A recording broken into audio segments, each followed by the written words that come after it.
हम्म, आते थे। बट अब वो थोड़ा सा कंट्रोल्ड है।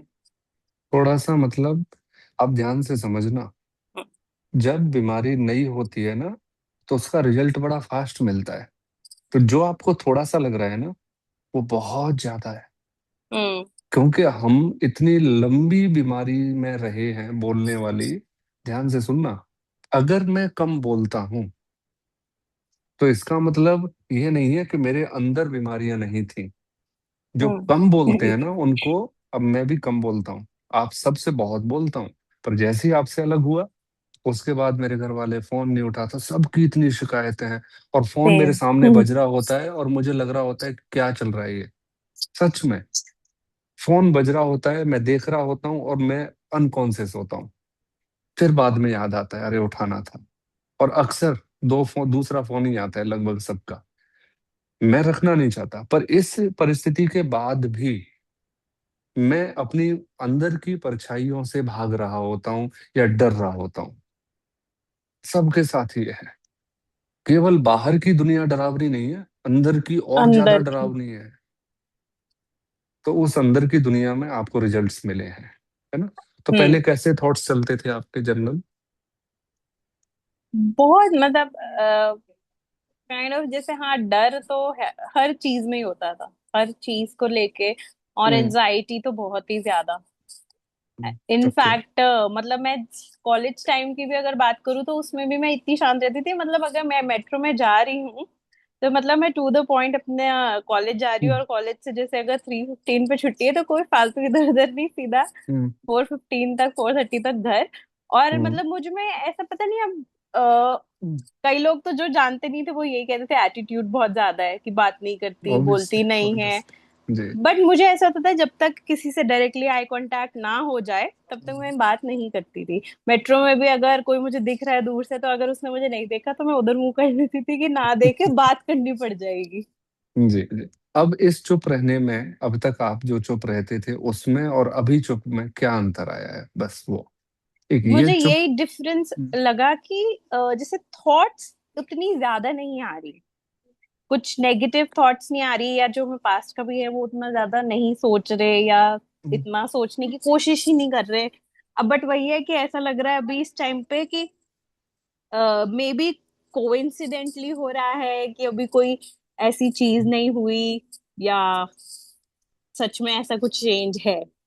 या तो वो ऑब्वियसली इजीली चेंज आ जाता है ना, तो फिर ऐसा लग रहा है अभी तक भी एक्सेप्ट कि नहीं होता। शायद, हाँ, मुझे ऐसा लग रहा है कि अभी तक कोई वो चीज हुई नहीं है ना, या इंसिडेंट हुआ नहीं है ना, इसीलिए मैं ऐसा हो रही हूँ। बहुत सारी अब पता नहीं। शुभकामनाएं, क्योंकि आपने नेगेटिविटी को अट्रैक्ट करना बंद कर दिया है। हम्म। ये सच्चाई है। मैं हम्म। बहुत सारी काउंसलिंग्स करता हूँ ना, तो उनके एक्सप्रेशन देख के कहता हूँ कि हाँ, ये डरे हुए हैं। क्योंकि हमने कभी इतना आसान सॉल्यूशन देखा ही नहीं। हम्म। हमने हमेशा देखा है कि कोई प्रॉब्लम सॉल्व तब होगी जब उसमें कोई बवंडर हो जाएगा। अक्सर आज तक जितने भी सॉल्यूशन हमें मिले हैं ना, कोर्ट कचहरी के थ्रू मिले हैं। अब चाहे वो माता पिता की हो, जब हम घर पे रहते थे, ससुराल पहुंच रहे तो, चाहे सास ससुर की कोर्ट कचहरी हो, और जिंदगी के जितने धक्के हैं वो एक्स्ट्रा कोर्ट कचहरी से हो।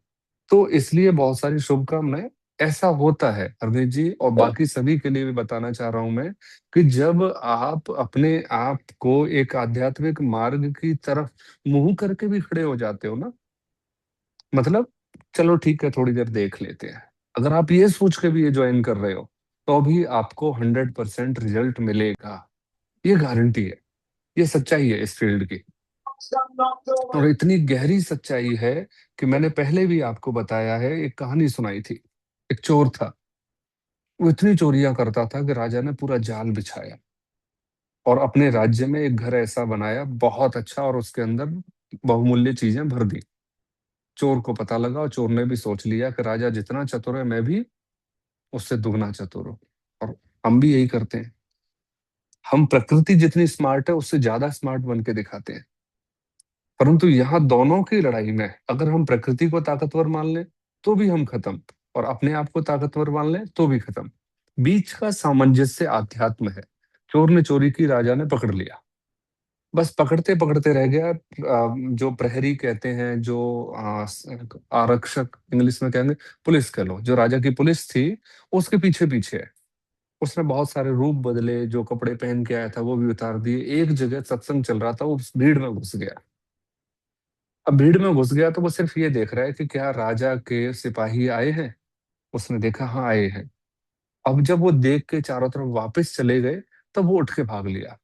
अब इस दौरान जब वो बैठा हुआ था, तो उसने ध्यान से सुना कि जो कथावाचक है वो कह रहा था कि परमात्मा की कोई परछाई नहीं होती, भगवान की कोई परछाई नहीं होती। कहानी याद आ रही है आप सभी को? अब इसको और गहरे से समझो, यानी उसने कह दिया कि भगवान कभी भी अवतार नहीं लेता। अगर वो शरीर में आया, राम कृष्ण किसी के भी रूप में, तो नहीं आए।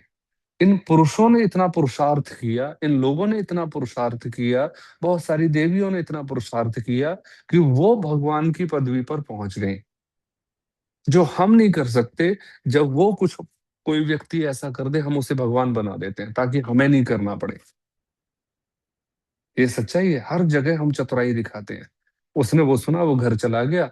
किसी ने बताया कि वो भगवान विष्णु का बहुत बड़ा उपासक है। तो राजा ने एक बहरूपिया बुलाया, भगवान विष्णु बनाया, भेज दिया उसके घर, बोले जाओ डरा के आओ। वो सच में डर गया, पूरा खानदान उसका डर गया। अगर भगवान विष्णु सजा देने के लिए आ गए, उनके पास तो सुदर्शन है, सीधा शिशुपाल का वध किया था, हमारा भी वध।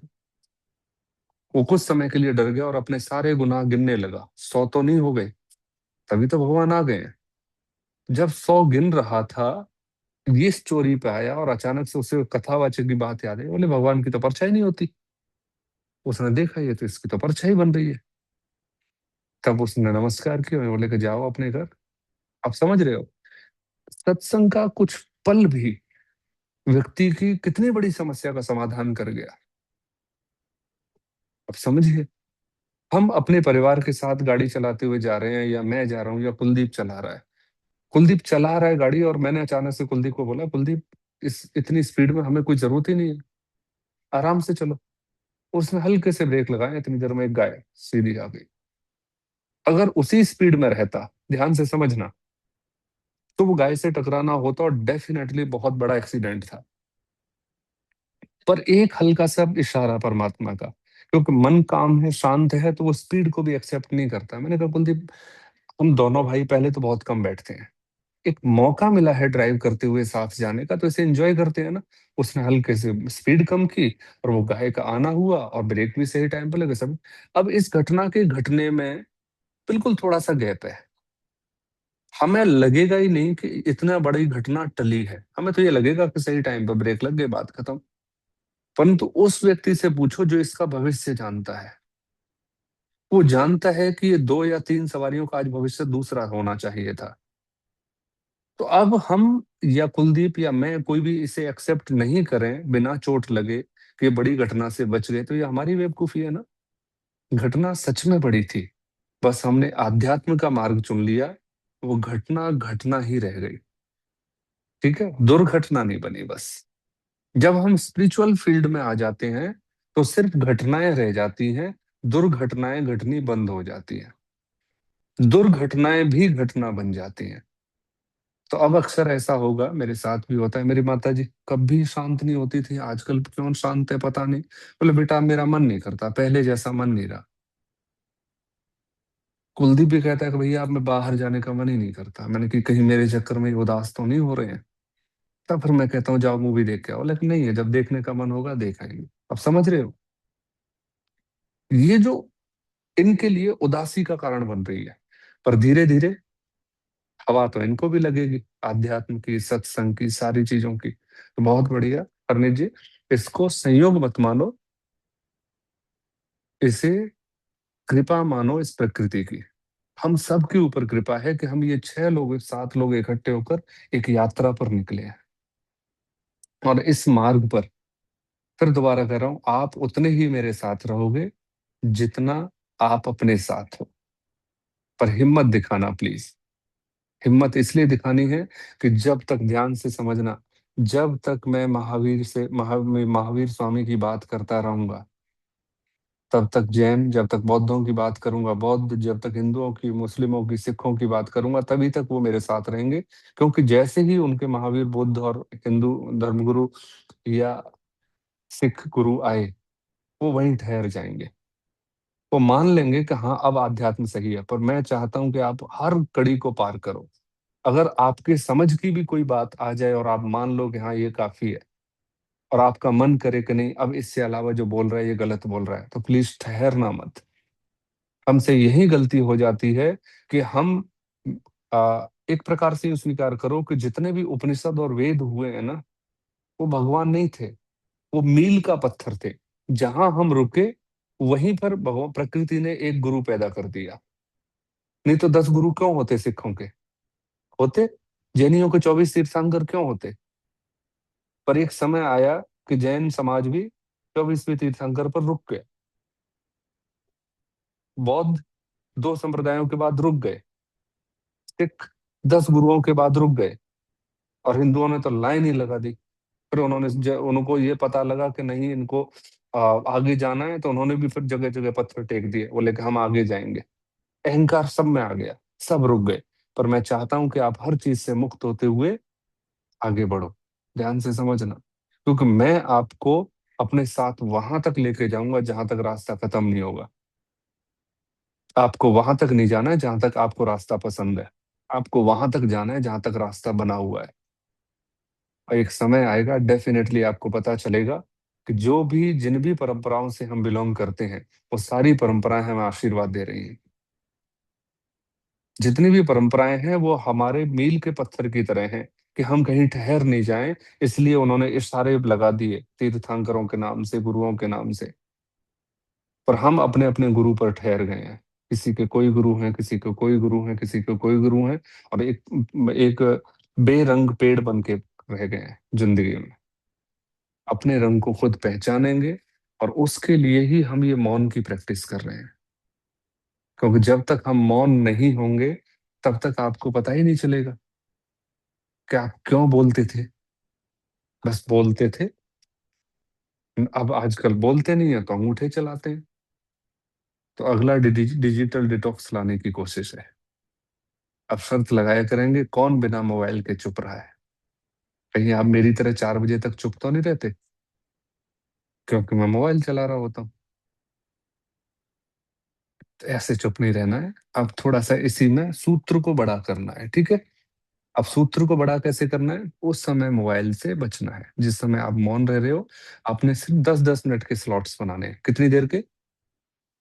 10 मिनट के। बोल दो, hey Siri, set a timer for 10 minutes. वो स्टार्ट हो जाता है। और उसके बाद देखो स्टार्ट हो गया, ये सुन लिया इसने। बहुत हेल्प है, डिजिटल की बहुत हेल्प मिलेगी आपको। और उषा जी, आप कुछ कहना चाहें, क्योंकि आप भी मौन रही हैं। हाँ जी।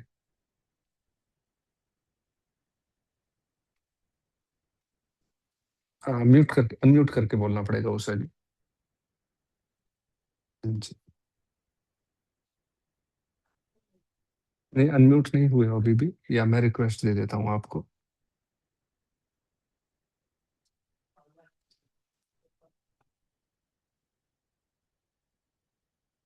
आप बस ओके कर दीजिए। नहीं, उषा जी अभी भी आवाज नहीं आ रही है। आपके पास ओके करना है बस। मैंने आस्क टू अनम्यूट किया है। आप कर सकते हैं अनम्यूट, या आपका माइक जो बना हुआ है उसमें बोल सकते हैं। तब तक बाकी और कोई बोलना चाहे। अनम्यूट नहीं हुए आप भी अभी भी।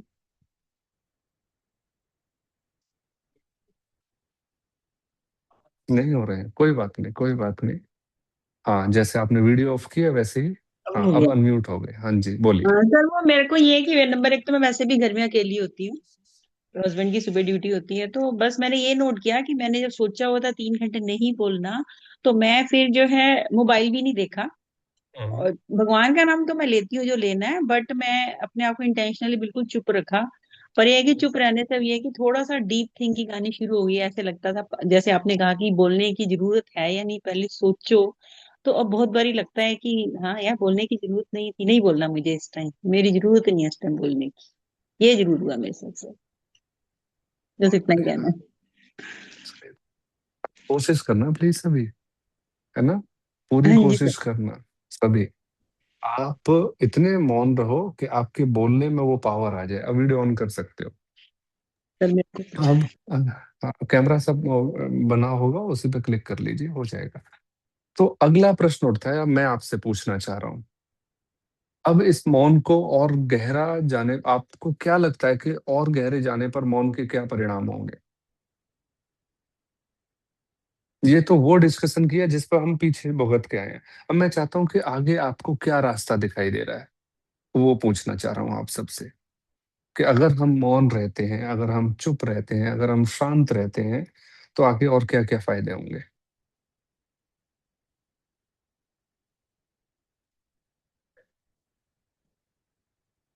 वही इनर अभी सेल्फ को अच्छे से जान पाएंगे, अपने आप को, हम्म, और ज्यादा चल एक्स्ट्रा किसी चीज में पड़ेंगे ही नहीं, अपने हम्म, आप में सेल्फ सस्टेन्ड रहेंगे मोस्ट प्रोबेबली।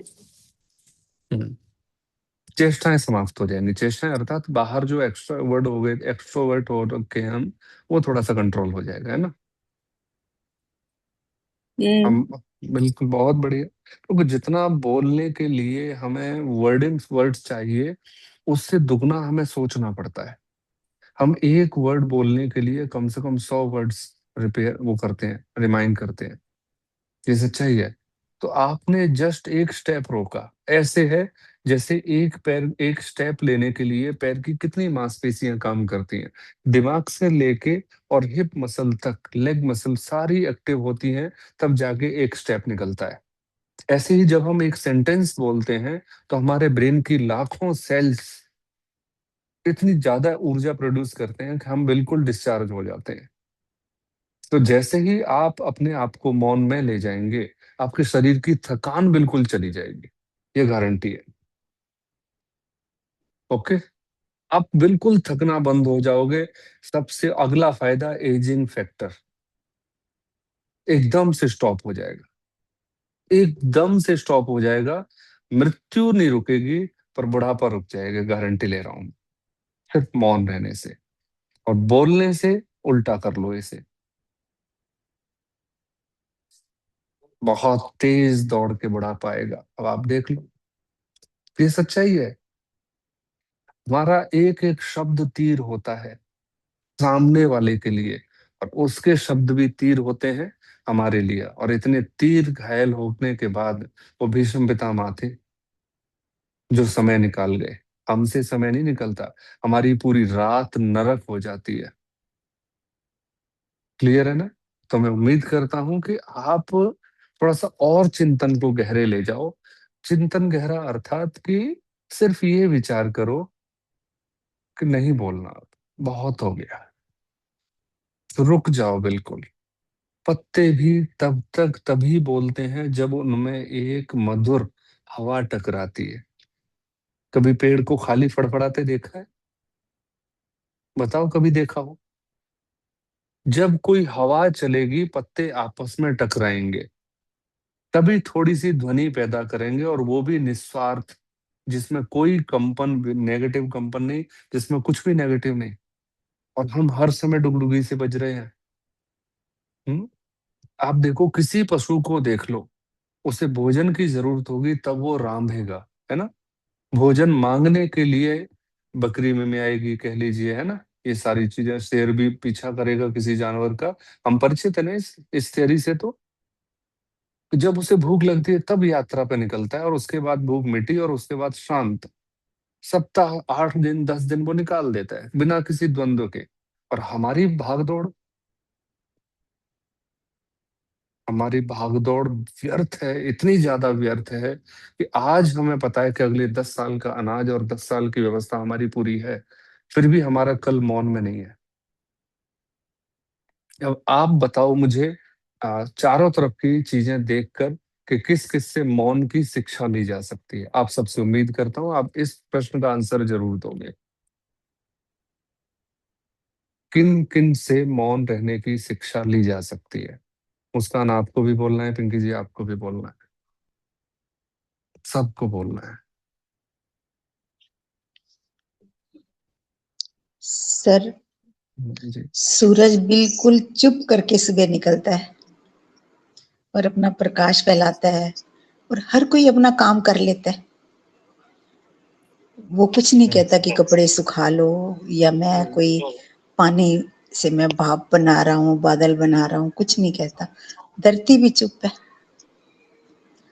बिल्कुल, उसने सबसे भी बड़े चाहिए। बता दिए, है ना, सबसे बड़े पहलू बता दिए। हाँ, बहुत बढ़िया। बाकी और बताना चाहेंगे? और कोई अपने सर आस हम पड़ोस? खुद ही, सर हमारा शरीर ही वो दिखा रहा है।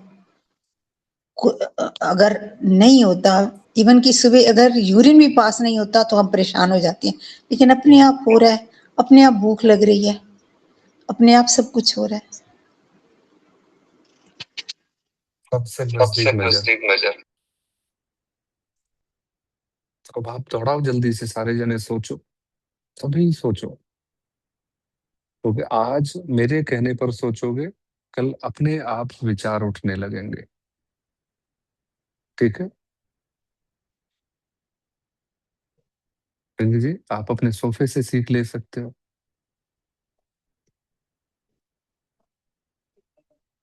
है ना। ऑब्वियसली, बिल्कुल।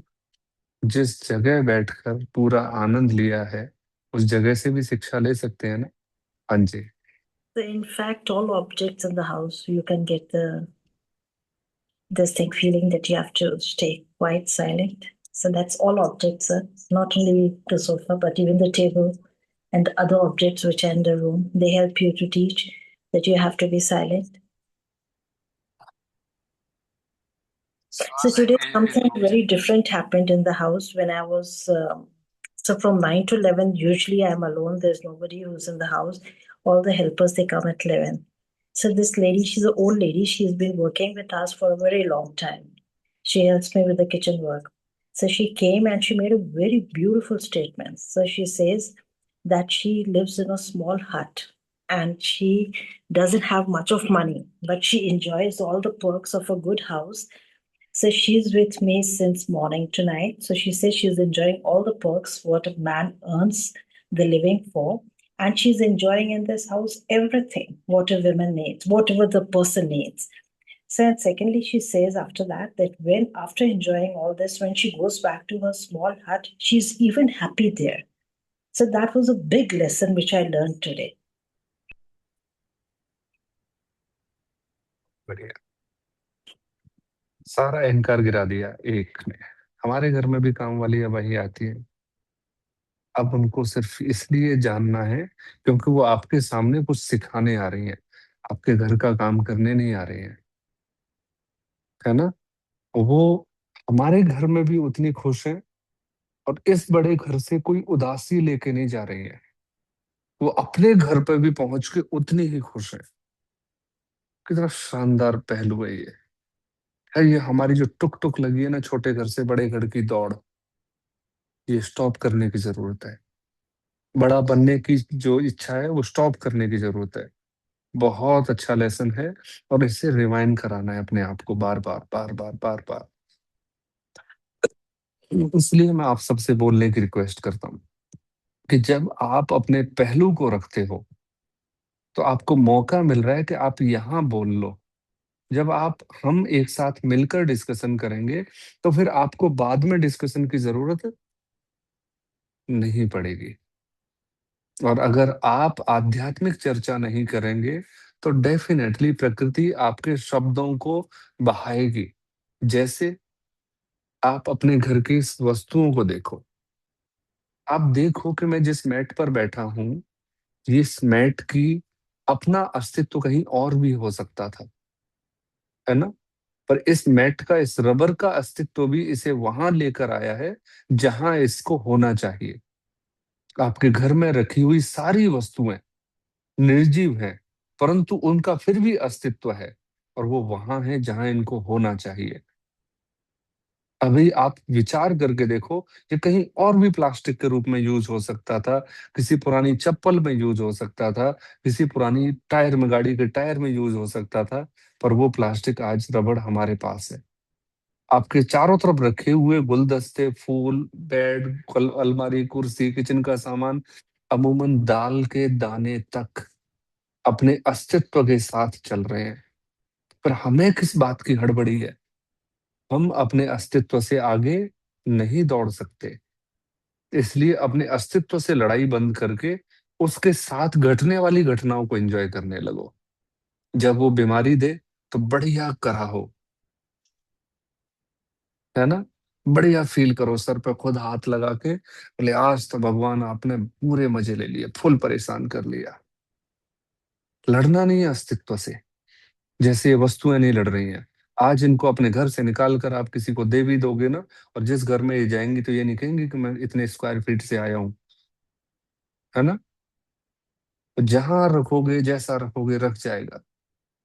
तो यही मनुष्य को सीखना है कि हम अपने अस्तित्व से लड़ने की बजाय उस अस्तित्व को जीने की कोशिश करें। उस अस्तित्व के साथ इतने घुल मिल जाएं कि मुन्ना नसरुद्दीन बन जाए। अगर हमारी बात अस्तित्व नहीं सुन रहा है तो इतने मस्त होके चेहरे मुस्कुरा के कहें कि चल ठीक है, कोई तो हम दोनों में बड़ा बने, चल तू छोटा सही, तेरी जिद पूरी कर लेते हैं। उसी समय अस्तित्व बोला, याद है ना, किसी को बोल के देखो कि हाँ चल ठीक है मैं बात मान लेता हूँ। दो दोस्त हैं, अक्सर फीमेल में ऐसा नहीं होता, पार्टी वगैरह, है ना।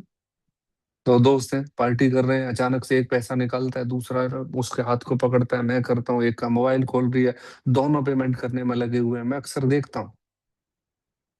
एक दिन ऐसे ही बुक मैं किसी का वेट कर रहा था, पास में सीसीटीवी था, मैं जाके बैठ गया, कॉफी का मन हुआ, कॉफी ले ली। दो दोस्त पेमेंट कर रहे हैं, बहुत जिदबाजी कर रहे हैं। आप समझ रहे हैं, इस अस्तित्व में हमें यहाँ समझना है। अब मैं ये देख रहा था, देखता हूँ कौन असली प्रयास कर रहा है, कौन नकली प्रयास कर रहा है पेमेंट करने का। एक तो ये तो नॉर्मल, इनमें से कोई एक तो नकली होगा डेफिनेटली। मैंने कहा चलो ठीक है देखते हैं। एक ने झट से पॉज ले लिया पेमेंट करने से, जैसे ही झट से पॉज लिया वो उसकी तरफ देख रहा है, अपना क्यूआर कोड खोल रहा है और करने की पेमेंट कोशिश कर रहा है। अब जिसने पॉज लिया तो उसका मेरी तरफ ध्यान चला गया, वो सोच रहा तू क्या देख रहा है, समझ रहे हो। मैं मुस्कुराता रहा, मगर मैं ये देख रहा हूँ कि आप दोनों में से पेमेंट कौन करता है। तो उसने बोला कि ये कर रहा है। मैंने कहा आपको करनी चाहिए, मतलब मुझे पता है लास्ट में मुझे ही करनी पड़ेगी। और फिर दोनों ने बैठ के मेरे साथ भी चाय पी। अब अस्तित्व देखो कहाँ आपको दौड़ाता है। आप परिस्थिति को एंजॉय करो। मैं भी परिस्थिति को एंजॉय करने के लिए बैठा हुआ था, अब किसी का वेट कर रहा था, कॉफी पे बैठा हूँ, कॉफी पे भी उन दो दोस्तों के साथ बैठा हूँ जो अभी 2 मिनट पहले, जिनके लिए मैं अजूबा था। उन्होंने बोला भाई हम आपको आधे घंटे से देख रहे हैं, आप मोबाइल में कुछ कुछ करे जा रहे हो, दुनिया को देख नहीं रहे हो। तो वहां बैठ के फिर मैं यही देख रहा था कि कितने लोग आए, कितने लोग गए, कितने उदास आए, कितने खुश गए। तब फिर मैंने प्रकृति से यही प्रार्थना की कि मुझे बस होश में रखना, मैं आपसे प्यार करना सीखूं, अपने आप से प्यार करना सीखूं। जैसे पिंकी जी आपने अपनी मेड से एक एक एक वाइब कैच की, है ना, हैप्पीनेस की, शीला जी से, है ना। तो सेम यहाँ भी यही है, आप क्या लेकर जाते हो। अगर आप अस्तित्व को स्वीकार नहीं करोगे तो आप उदासी की माला अपने गले में डालोगे। अगर आप अस्तित्व से लड़ोगे, आप जो भी कर रहे हो वो आपको जांचना पड़ेगा कि वो आप कर रहे हो या आपकी इच्छाएं आपको दौड़ा रही हैं। जीने के लिए आपके पास वो सब कुछ है जो होना चाहिए, बस अब जो कुछ नहीं है वो बस खाज लेने के लिए नहीं है, परेशानी लेने के लिए नहीं। अब जीवन में जो भी कमी है वो सब उदास रहने के लिए जरूरी है। बस खुश रहने के लिए तो हमारे पास सब कुछ है। अब बस अगर आप आपके जीवन में विचार करके देखो, किसी को बहू की टेंशन होगी, ऑब्वियसली। किसी को बहू की टेंशन होगी तो किसी को अच्छे जमाई की टेंशन होगी, किसी को व्यर्थ के लिए बैठे हैं। आप एक बार विचार करके देखो, जो बेटा या जो बेटी या जो परिवार के सदस्य हमने चूज किए थे, क्या वही हमने चूज किए थे। वो अस्तित्व ने हमें दिए हैं। मेरी माँ को पता थोड़ी था कि मैं ऐसा वैसा आ जाऊंगा मैं, किसी को नहीं पता। हम बड़े होते जाते हैं तब पता चलता है कि ये तो बिल्कुल ही बेकार आ गया, है ना। सबको सबकी यही शिकायत रहती है। अब तक लल्ले वल्ले को खेलने लग जाते थे, ये होता वो होता, इतनी प्लानिंग। तो ये जो इसके कारण जो मेरी माता जी उदास है, उस उदासी का कारण कौन है, आप बताइए। राज्य आप भी, राज्य सर को वो भी बहुत स्वयं शिकायत रहती है। रहती है। जी वो संतोष। स्वयं है सर, हाँ, क्योंकि उनकी सोच है। क्योंकि हमने क्योंकि हमने अपने आप अपने को आप को अस्तित्व से अस्तित्व आगे से मान लिया। आगे मान लिया। हमने मान लिया है कि संसार के रिश्ते हमने बनाए हैं। हमने मान लिया है कि प्रकृति का निर्माण हम कर रहे हैं। हमने मान लिया है कि ये मेरा बेटा है, ये मेरी बेटी है। हमने मान लिया है कि मेरी माता है, ये मेरे पिता है। है ना? पर अस्तित्व ने हमें शतरंज की गोटी बना के छोड़ा है। जब चाह रहा है ढाई चाल में बदल देता है, जब चाह रहा है प्लस माइनस में चला देता है। हम सिर्फ शतरंज की बिसात पर खड़े हुए प्यादे हैं। हम में इतनी औकात नहीं है कि हम एक कदम भी चल सकें, और हम में इतनी औकात भी नहीं है कि अपने रूल को तोड़ के चल सकें, प्रकृति के अस्तित्व को नकार सकें। तो जो काम नकार नहीं सकते, तो स्वीकार कर लेते। अरे प्रकृति ने एक ही तरफ तो रास्ता बंद किया होगा कि आगे नहीं जा सकते। इसका मतलब पीछे जा सकते हैं। अब आप यहां से नहीं जा सकते, इसका मतलब यहां रह सकते हैं। आप बोलो, समस्या बोलो, मैं उसका पिछला विलोम शब्द बताऊंगा। तो जब हमारे पास विलोम शब्द है, तो किस बात का डर, है ना? अगर तुम पढ़ोगे नहीं, बच्चों से अक्सर शिकायत करते हैं, तो बड़े होके ऐसे रह जाओगे। तुम लिख के दे दो बच्चे को कि तू पढ़ेगा तो तेरे को कलेक्टर बना दूंगी मैं, लिख के दो। तब तो हम उनसे बोले भी कि तू पढ़ ले। है ना? सर राज्य कुछ कहना चाह रहे हैं। एज ए बेटा मुझे आपकी कोई बात समझ नहीं आ रही। इसलिए मैंने ये बातें बोली है राज्य की। मुझे पता था। हाँ, अपने ऊपर नहीं लेनी है। चलो रोकते हैं ये चर्चा अलग ट्रैक में चली जाएगी। अभी मौन के ऊपर चर्चा है। तो मैं फिर दोबारा से कह रहा हूँ कि वो व्यक्ति मौन रह सकता है जो अस्तित्व को स्वीकार करेगा, जो प्रकृति द्वारा दिए गए एक एक क्षण को स्वीकार करेगा, वो मौन रह सकता है। प्रकृति जो भी दे रही है उसमें ना नुकुर नहीं करेगा, वो सुख आनंद में रह सकता है। जो सुख दुख सही गलत इच्छा द्वेष के झंझट में नहीं पड़ेगा, बस वो करता चलेगा। ठीक है ना? एक किसान खेती करता है, ध्यान से समझना, और उस खेती में बहुत सारे ऐसे जीव होते हैं जिनको नुकसान पहुंचता है। बस किसान का कर्तव्य है वो खेती करना। अब यह समझिए, अगर किसान ये सोचने लगेगा कि मेरे कारण ये हत्या भी हो सकती है, तो खेती कर पाएगा? तो वो खेती न होना उन जीवों के लिए बिल्कुल जीरो हो जाएगी, जिन जीवों के प्रकृति ने आपके लिए हमारे लिए पहले ही बहुत शानदार प्लानिंग कर रखी है। खेत में जो उपजाऊ मिट्टी बनाने के लिए जीवों को क्यों डाला गया? ताकि वो उपजाऊ मिट्टी हो। और मिट्टी को उपजाऊ करने का भगवान का क्या उद्देश्य है? क्या कि उसमें फसल हो। तो यहाँ प्रकृति ने अपने आप को इतना शानदार तरीके से प्रस्तुत कर रखा है कि अगर आप ढूंढो तो बहुत कुछ मिल जाएगा, और नहीं ढूंढोगे तो कुछ भी नहीं मिलने वाला। तो मैं चाहता हूं, मैं अर्थात आपसे निवेदन करता हूं कि अब अपने मौन के टुकड़ों में बंट जाओ।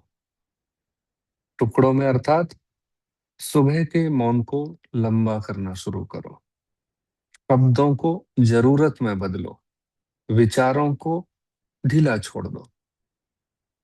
कोई प्लानिंग नहीं, सही गलत के झंझट से बिल्कुल बाहर निकलना है। अब सूत्र को थोड़ा लंबा कर लेते हैं। पहला, हमें मौन रहना है। दूसरा, जरूरत के हिसाब से बोलना है। और तीसरा, जो भी हो उसे स्वीकार करना है। जो भी है, जैसा भी है। अगर आपको स्वीकार करना नहीं आ रहा है, तो मेरे साथ शेयर कर सकते हैं, कोई दूसरा तरीका निकाल लेंगे अपने आप को अस्तित्व को सौंपने का। चाहे कितनी भी बड़ी बीमारी हो, और चाहे कितनी भी बड़ी खुशी हो, हमें अस्तित्व को सौंप के रखनी है। ठीक है? एक बार दोहरा लेते हैं। सबसे पहले मौन रहना है, चुप रहना है, दूसरा, उतना ही बोलना है जितना आवश्यक है। और तीसरा, अस्तित्व को स्वीकार करना है। ठीक है, तो उम्मीद है कल